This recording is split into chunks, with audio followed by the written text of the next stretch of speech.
We'll have a live report from a community prayer service in response to the shootings of 2 Minnesota lawmakers and their spouses. They're going to be greatly missed, and so you have to heal from that. Plus, accused shooter Vance Belter now facing federal charges. This was a targeted attack against individuals who answered the call to public service. And many celebrate the life and legacy of Representative Melissa Hortman. She wanted to continue to give, not just in her public life, but in her private life. Hear from a man who received a service dog that she trained. Honestly, can say that getting Minnie was a saving grace for me. This is Fox 9 News at 9. We're following 2 big stories tonight. One is our continuing coverage of the shootings of 2 Minnesota lawmakers and their spouses. The other, severe weather across the Fox 9 viewing area, including 15 reported tornadoes in the state. Let's start with Ian Leonard with a look at the radar. Ian, you've been busy today. Yeah, a bumpy ride through the afternoon all evening long. Now, what you're looking at are storm reports, not necessarily hardened facts, but primary reports. Everywhere we see the little funnel clouds, those are both funnel clouds and tornadoes. These little tiny brighter balls right here, those are wind damage reports. I want to start you well to the north. It was a very busy day in Lake Country. Now, Gull Lake, there was an area here just to the west-northwest, tornado touchdown. Then we apparently have a bounce and then a big blow down here with thunderstorm wind damage in Merrifield. So plenty of activity there. That's what really kicked off most of the afternoon.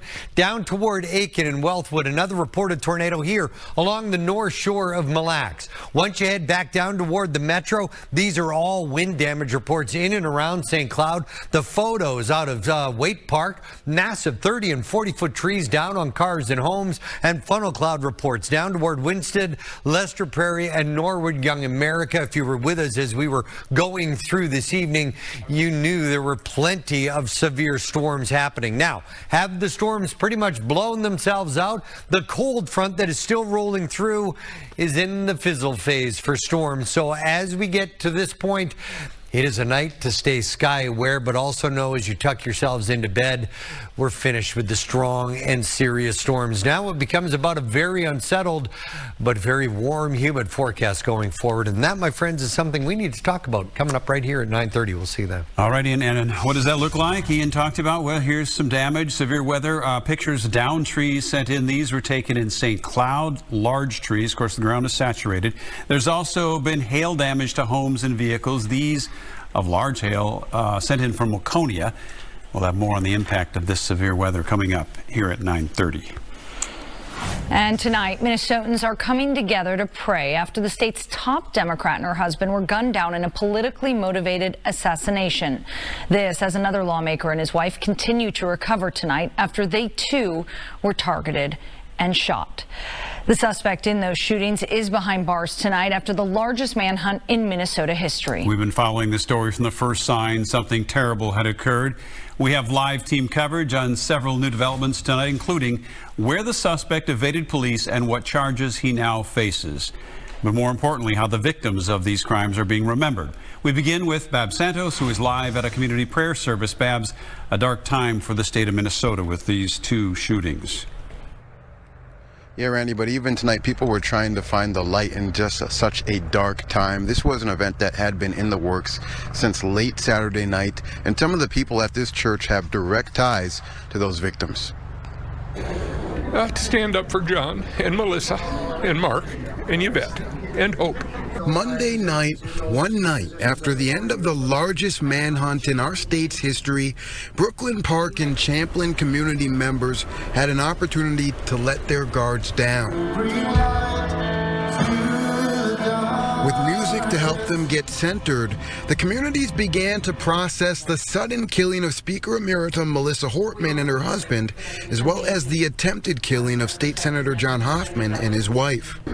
Hearing that he was shot just was devastating. I was with John Thursday evening at a fundraiser down at Mancini's. All were welcome at Grace Fellowship Church in Brooklyn Park. The power of our community is when we gather together to pray. Lead Pastor Joe Boyd mobilizing his church community, inviting neighbors, friends, and strangers. It says, and let the peace of Christ rule in your hearts.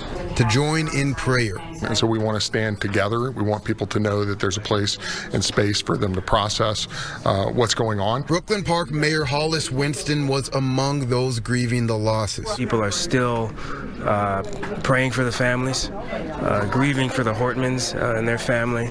But I also think that people are going to start grappling with the healing portion of it.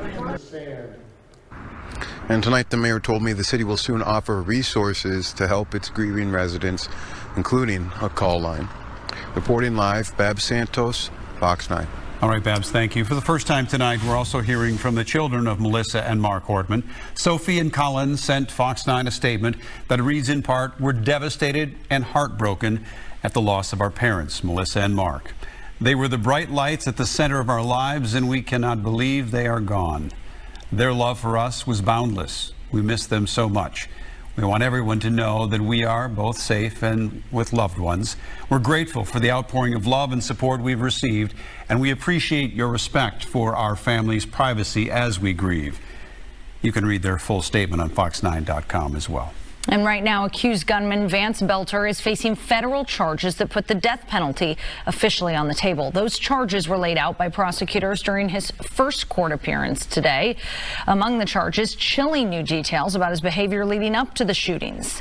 So Young Kim joins us now from the newsroom with a breakdown. So Young, prosecutors say Vance Belter stalked his victims extensively before going on that killing spree. That's right, and it was an absolutely devastating roughly 43 hours. Before that, federal prosecutors say Belter planned his attacks carefully, researching potential targets and their families and homes, and say the details laid out in this 20-page, 6-count federal complaint show as horrific as this tragedy is, it could have been even worse. It is no exaggeration to say that his crimes are the stuff of nightmares. Belter stalked his victims like prey. He went to their homes, held them out as a police officer, and shot them in cold blood. And this is a look inside 57-year-old Vance Belter's first federal court appearance this afternoon. Acting U.S. Attorney for the Minnesota District announced Belter is facing multiple federal charges, including murder and stalking. He also already faces state charges, including murder and attempted murder. Investigators say he allegedly visited 2 other state lawmakers' homes that same morning, but didn't make contact with them. And as we've reported previously, investigators say there was a hit list with dozens of additional names. At a press conference earlier today, federal prosecutors once again calling it a political assassination, echoing the words Governor Tim Walz had used. But officials also say it's too early to speculate on a motive at this time.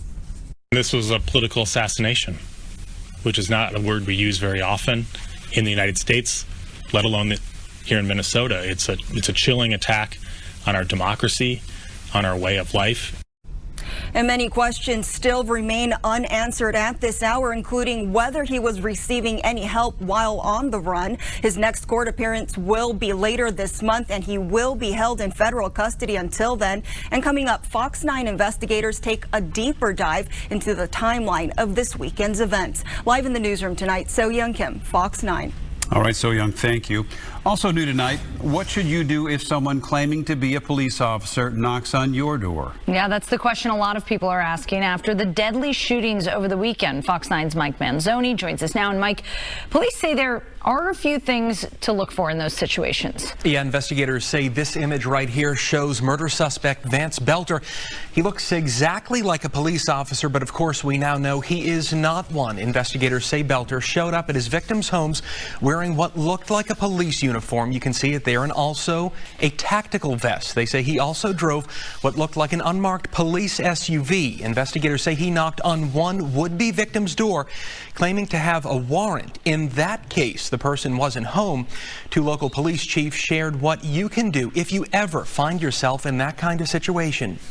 You always can call 911 and verify if the person at your door is a police officer. If they are a working police officer, they will be connected to a dispatch center that can validate that. The vehicle he had was not a marked police car. So if there is not a vehicle that you recognize as a marked police car that typically serves your community, that's certainly a warning sign. If you have not called the police, that's another reason to be suspicious.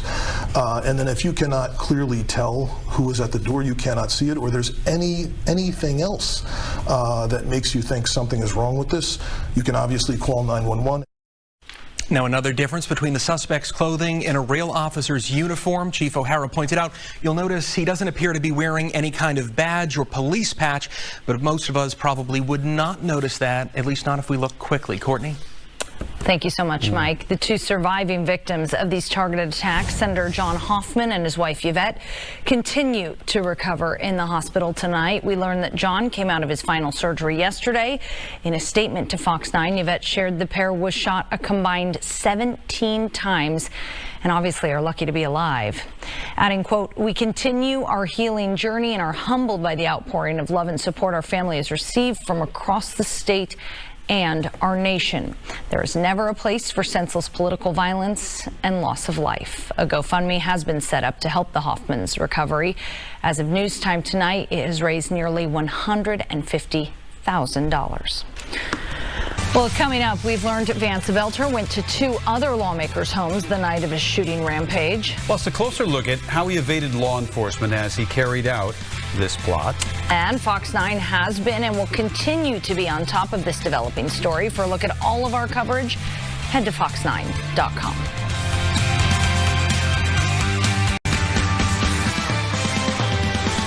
The targeted shootings of two Minnesota lawmakers led law enforcement on a massive manhunt unlike anything our state has ever seen. Tonight, Fox 9 investigator Nathan O'Neill takes us through the timeline.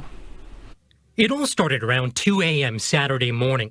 Police responded to Minnesota State Senator John Hoffman's house in Champlin, where he and his wife Yvette had just been shot multiple times. Stand by on a possible GSW. Sounds like there may be two patients.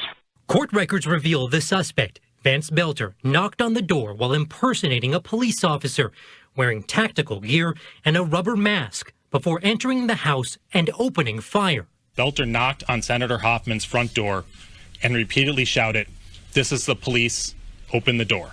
From there, investigators say Belter went on to another state representative's home in Maple Grove. But luckily, no one was home since they were on vacation. That's when authorities say Belter traveled to the home of Senator Ann Rest in New Hope. But by this time, police had already heard of the shooting at the Hoffmans and sent an officer to conduct a wellness check. The New Hope police officer pulled up next to Belter in his car, rolled down her window, and attempted to speak with him. Belter did not respond. According to the officer, he just sat there and stared straight ahead. That officer waited for backup to arrive, and by the time they did, police say Belter left to travel to his next target. Then at 3:35 a.m., in a proactive move, Brooklyn Park Police went to Representative Melissa Hortman's home. That's when police say they encountered the suspected gunman at the front door. When our officers confronted him, the individual immediately fired upon the officers, who exchanged gunfire, and the suspect retreated back into the home.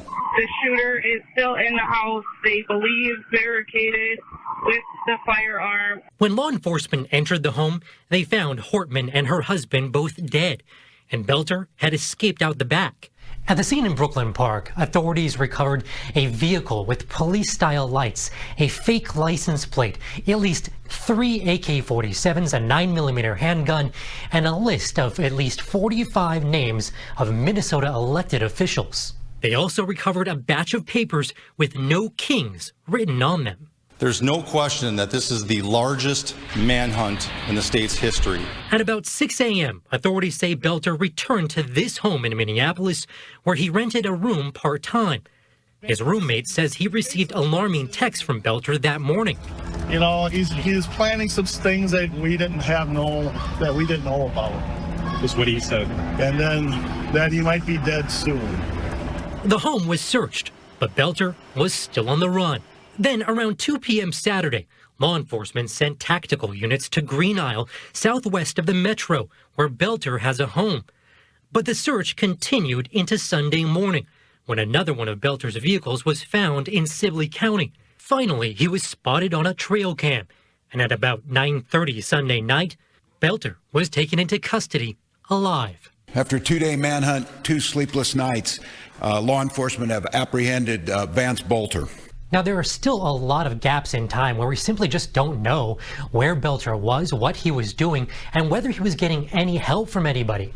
But as state and federal investigators continue their work, we're hoping to get some clarity on some of those questions. For the Fox 9 investigators, I'm Nathan O'Neill. And for the first time, federal charges giving us a look inside the communication between Vance Belter and his loved ones while he was on the run. Court filings detailing a pair of text messages he allegedly sent to a family group chat saying, "Dad went to war last night. I don't want to say more because I don't want to implicate anybody." And to his wife, "Words are not going to explain how sorry I am for this situation. There's going to be some people coming to the house armed and trigger happy, and I don't want you guys around." His wife and kids were eventually pulled over during a traffic stop with law enforcement, finding approximately $10,000 in cash, family passports, and a legally owned gun. Authorities said the wife was cooperative and no arrests were made. She was cooperative with us at that time. There were a firearm in the vehicle at the time, had valid reasons for her to, she was legally in possession. Also worth noting tonight, there is a state murder case pending against Belter. The county attorney seeking a grand jury indictment to charge him with first-degree premeditated murder.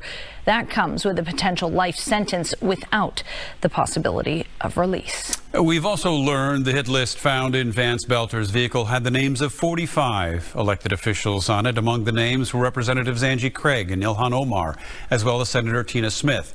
Lieutenant Governor Peggy Flanagan and Attorney General Keith Ellison were named as well. We've also learned Senator Nicole Mitchell's name was on Belter's list, and she was scheduled to be in court today for the beginning of her trial on burglary charges. However, that trial was delayed over the weekend while the manhunt for Belter was still going on. As a result, jury selection did not go on as planned today. Mitchell is accused of breaking into her stepmother's Becker County home last year to retrieve some of her late father's belongings. Her trial has now been rescheduled for Monday, July 14th. Coming up, a trail cam photo in Green Isle leads to Vance Belter's capture. We hear from a woman there who spotted him right before his arrest. But first, Representative Melissa Hortman is remembered by her colleagues, including her GOP counterpart.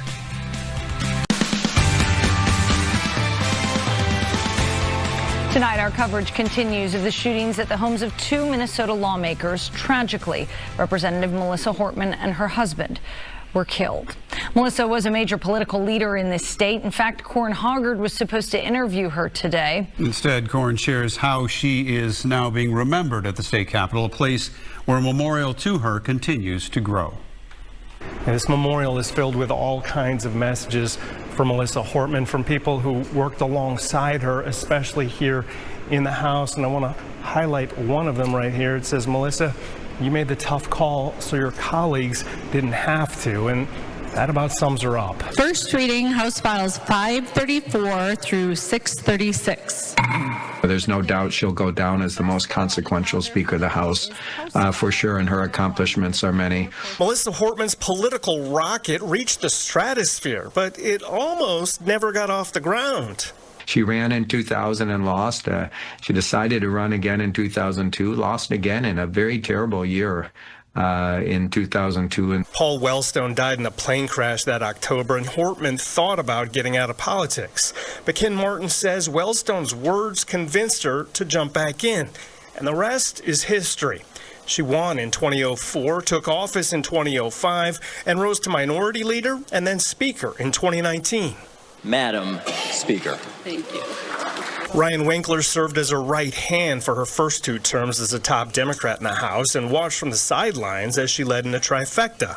I do think the legislative session of 2023 was hugely consequential, and it would not have happened without Melissa Hortman. Winkler says she learned from a wishy-washy previous trifecta that they needed to pull the levers of power when they had a chance. They passed laws on abortion rights, a red flag gun control law, paid family leave, a child tax credit, legalized recreational marijuana, and more. In the tied House of 2025, Hortman took a step back in power, but avoided giving back almost anything, with one exception. I agreed to a compromise on behalf of my caucus because it's more important to fund state government. The tears she shed Monday night over her vote to cut undocumented adults from MinCare were rare, but her sense of humor was frequently on display. These were not my first choice for staying up all night clothes, but these might be the staying up all night clothes. And she could turn bad jokes into slightly better ones, as she did after suggesting waterboarding for budget committee members who didn't finish on time this year. There's nothing actually funny about torture. So I think that maybe the word I should have used is colonoscopy. So I mean, just proctological exam, I don't know, something uncomfortable and thorough. Hortman was fiercely DFL, but earned the respect of her GOP counterparts, including the Speaker who assumed her office this year. The adversaries became a negotiating team in Hortman's final days, and when they finished the job Monday night, I captured a glimpse of what none of us suspected would be their last conversation. I was headed out, and she was standing right by the chamber, and I started to walk, and I literally walked past her. I was like, sorry, but media can wait. And I came back, and I just said, we got it done. I want to just quickly talk about Melissa Hortman away from here at the Capitol. She loved baking, she loved cross-country skiing, she loved gardening, and she loved spending a lot of time with her family reinvesting in them as soon as the work here was done. She also trained some service dogs with help from Helping Paws, except that in 2021, when she took in Gilbert, the golden retriever, to train, she failed and kind of gleefully gave that up, and Gilbert became her pet dog. And friends tell me that she would be very upset to know that the gunman also killed Gilbert. Now, friends and family are currently scheduling funeral services, but at this point, nothing has been finalized. At the Capitol, Corin Hoggart, Fox 9.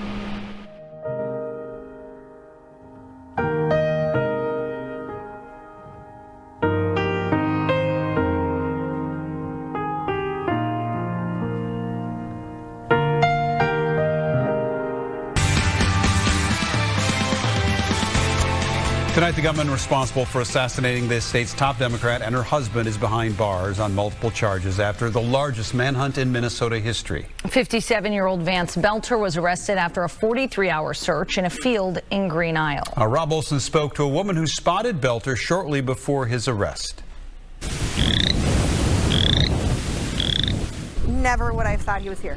On this very driveway, about 1.5 miles west of Vance Belter's home near Green Isle at 8 p.m. Sunday night. I hope what anyone else would have did if you see something. Wendy Thomas had just picked up an address book from the home of a neighbor who was out of town, and driving out while on the phone with her father, saw a man walking through the marshy grass alone. Dad's like, hang up the phone, call it in, and I'm like, Dad, he just ducked, because I know there's a culvert here. So when he got to the culvert, he had ducked.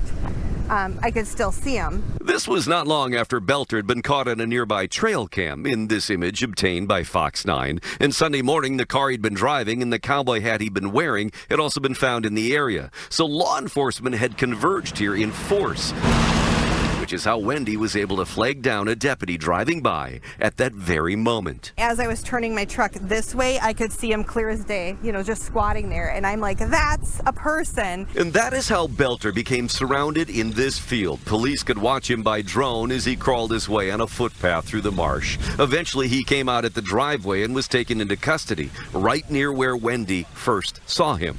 Guy, you shake your hand with him and everything else, and then he does this, which is really strange. Kevin Efforts owns his property and has known Belter casually the past couple of years. He plows snow for him, said he was always friendly and casual. He never had any political views that we talked about. It was always about, the weather, what's going on, how's your family. stuff like that. As for Wendy, she didn't think it would actually turn out to be Belter. Figured he'd be nowhere near his own home, and is relieved she reacted the way she did. I'm still processing it. I'm shocked that it was him. I'm shocked that it all panned out the way that it did. So the abandoned car Sunday morning brought law enforcement in force to this area. The trail cam confirmed he was here. Wendy's tip really then is what led to him being surrounded in this field. We asked her about the FBI reward, $50,000. She said nobody's contacted her. She hasn't thought much about it yet, still trying to process everything that happened. Near Green Isle, Rob Olson, Fox 9. Now to another big story tonight. Severe weather in the Fox 9 viewing area. Take a look at this. Observed tornado near Gull Lake. That's Cass County. Today we're learning there were 15 reported tornadoes in the state. We have not had confirmation, at least not as of a few minutes ago, on any of these. Another observed tornado, this time in Nicollet. You can see the funnel cloud moving slowly across their screen there. Yeah, we saw a lot of these on social media. And closer to the metro area, trees, big old trees, were knocked down in St. Cloud. So obviously in a busy weather day, but it wasn't just concentrated to one area. It was, you know, Lake Country. It was out in the western burbs. Yeah, it was spread everywhere. At one point, we had tornado warnings working all the way up to St. Louis County from Cass and Crow Wing, and then tornado warnings west of the metro down toward Mankato. And as a meteorologist, you're looking at the radar going, pick one. And then you just start working your way down the line, and you start working your way up the line and down the line. It was a very busy day. 14 or 15 reported tornadoes. Now, the difference between a reported tornado and a confirmed tornado is a big difference. I think we'll end up with at least 4 confirmed, especially north up toward Lake Country. Now, here's the last 6 hours on Storm Vision. You'll see that line develop and quickly fizzle. Now, you know, we woke up this morning. It was already quite warm. It was already quite humid. The warm front worked its way all the way to the north. So we had this big, heavy air mass on top of us. These storms were all just ahead of a cold front. And now that the cold front comes through, we've gone from 82 at around 7:30. Now we're at 71 here just after 9:30, and it is the all clear for you as the storms head to the east and fizzle. Now, let's talk a little bit more about the reported storms and tornadoes. Now, this was also about thunderstorm wind damage, but everywhere I've got here in red, those are tornadoes in Otter Tail, Cass County, and Aiken County, just north here of Mille Lacs. But as you come closer to the metro, it's more about funnel clouds, wind damage, and some very large hail. That is baseball size hail in Waconia. Between Waconia and Victoria, we had baseball to egg size hail. That's 2 to 3.5 inches in size. That is why we had the severe thunderstorm warnings were here along the south and southwest metro. Those are all the storm reports today. So as Courtney mentioned, yeah, a relatively busy day, but for the most part, we stayed unscathed in terms of any big, widespread damage. Right now, there's the winds behind the cold front, and it is cooler. 66 in Brainerd, 63 in Bemidji, 71 in St. Cloud in the cities. Look, it's a nice, if not heavy air night. I love this view. That's looking off to the southwest from Eden Prairie here at the Twin Cities Broadcast Center. So as we talk about the clearing, notice that definitive line that's going to work across the metro as we head through the overnight. 71 degrees right now, 62-degree dew point. It is a bit muggy. Humidity at 73% with those winds turning out of the northwest as the front comes through. If you didn't hear me earlier, I'll say it again. All clear for storms as we go to bed tonight. It will remain kind of unsettled for the week. It's not going to rain every day, almost every other day, to which you can hear that sigh out in TV land. Said, really? More rain? Then we talk about warmer, more humid conditions as we work into the weekend, and it will be the whir of air conditioners everywhere. Tomorrow, mainly cloudy. There might be a spotty drip with a high near 80. On Wednesday, the Fox 9 Town Ball Tour up toward Avon. A few showers possible, highs in the upper 70s. Thursday, a few more scattered showers and the possibility of a thunderstorm as we run into the day on Friday, the gateway to the heat and the humidity of a weekend with high temperatures approaching 90. So it's not a complete washout over the next 7 days. But I think most people are like, dude, no, I'm tapped out on the rain. I just can't take any more. And a lot of the wind damage we saw today fully leaf trees taken down, and the whole root ball coming out. You know, there's so much moisture in the ground that instead of those leaves, instead of those roots really gripping in the dirt, it's mud and it's muck, and they'll grip all they want. But man, boom, down they come. And there's a lot of trees down, especially up in cabin country. Yeah, we saw those pictures on social media. So. Yeah. Thanks, Ian. And parts of West Virginia underwater after torrential rain there triggered deadly flash floods over the weekend. Rescue crews recovered damaged vehicles after they were swept into a flooded creek. They say at least 6 people are dead, including a 3-year-old child. Others still missing tonight. Cleanup crews are working to remove debris from roads while volunteers are helping clear trash from homes and deliver supplies to affected communities. A fast-moving brush fire has forced the evacuation of more than 100 homes on the Hawaiian island of Maui. It's about 60 miles from the scene of that devastating fire 2 years ago that killed more than 100 people near Lahaina. The fire that started Sunday is on the opposite side of the island in a less populated area. So far, no injuries or damage to buildings have been reported there. Coming up, we continue to remember Senator Melissa Hortman, Representative Melissa Hortman. How her legacy lives on through a service dog that she trained. Just thankful every day that I have her. We hear from the man that received that dog, which he calls a lifeline. The heartfelt story you will not want to miss.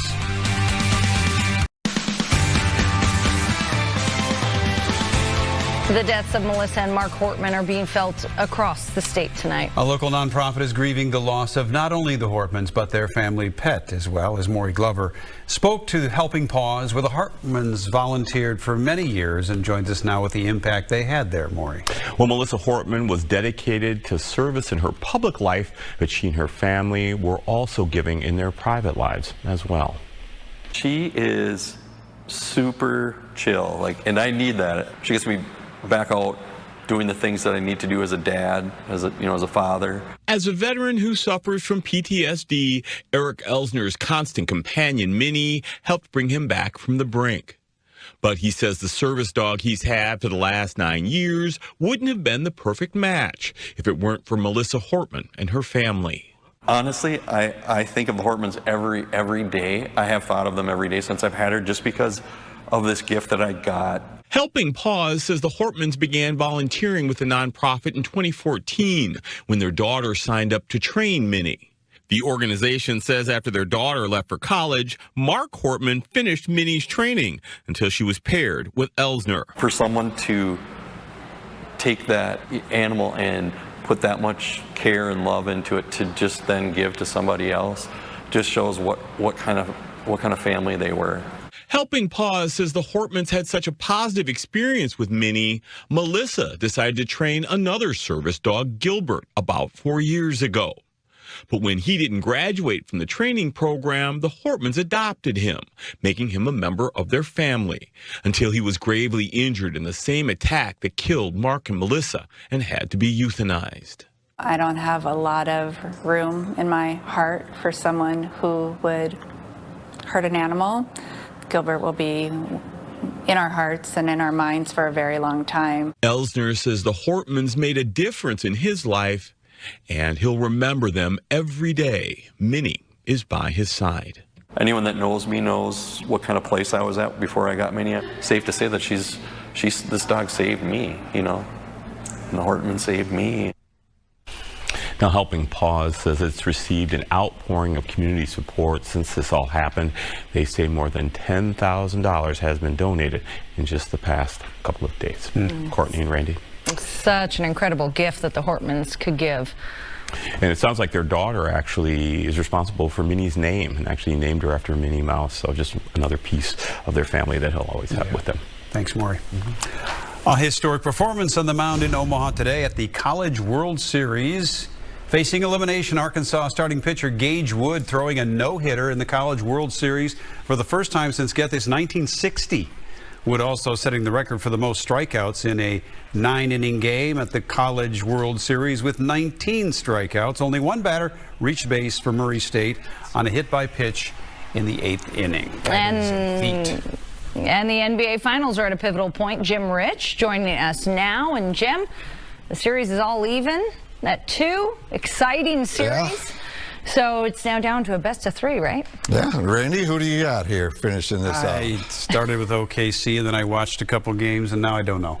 I just don't know. The longest series in... Yeah, the NBA likes to take breaks between games. They sure do. Like to just let it breathe a little bit. Let people shell out some more money. Just keep it coming. Exactly. Yeah. But this series is now down to just 3 games, and the Thunder still own home court advantage. Tonight, it was Game 5 down in OKC, and the Thunder came out charging out of the gate, just like they've done so many times in this playoff run. The Thunder smartly got the big crowd behind them early, and here our guy Chet Holmgren driving, and then check out this finish. He makes a reverse layup, sort of. Unique and effective. Chet with 9. However, the Pacers kept pace. Aaron Nesmith with the 3. And Indy had the lead, but that's the last time they've been in front. This basket shows just how difficult it is to cover Shai Gilgeous-Alexander as he slithers his way into the lane and then hits his jumper. SGA with 24 points at this point, and they lead by 10 in the third quarter. Well, it's been 7 years since Adam Thielen and his wife Caitlin started their foundation, and the amount of good they have done through their efforts continue to amaze those who have seen the success firsthand. Today at M Health Fairview Masonic Children's Hospital, the Thielen Foundation opened a new Explore Room for sensory deprived children struggling with their mental health. This is a place where the kids can go and have some fun between meeting with the doctors and nurses. Now, all the work that has been accomplished never seemed possible back in the beginning. It's crazy to look back because at the beginning it was kind of like, I don't know where this is going to go, what it's going to look like, where we're going to go with it.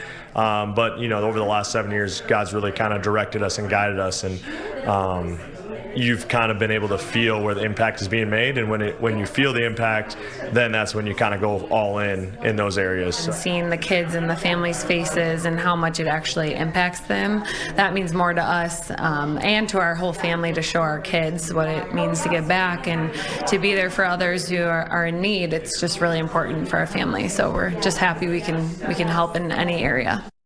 Another former Viking continuing to try and make this a better place is Chad Greenway. His work, along with his family, has been pretty astounding as well. Today, Greenway's foundation held their annual golf tournament, but they had to dodge the rain. Still, though, they got the job done, raising funds to provide more work for moving projects forward. Chad joined us live on Fox at 6, and he says it all goes back to his youth. When I grew up on our family farm in South Dakota, we didn't have a lot. You know, we had meat. We would literally serve.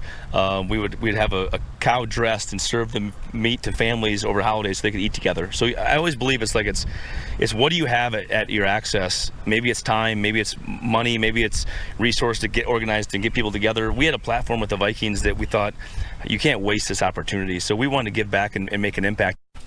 Yeah, it is pretty astounding, and it goes back to his mom and dad. You know, he said every Thanksgiving, like he said there, they had extras, so they invited people over. They drove over to other people's farms that didn't have enough, and now he's trying to carry that legacy on with his children, having them involved in this foundation as well.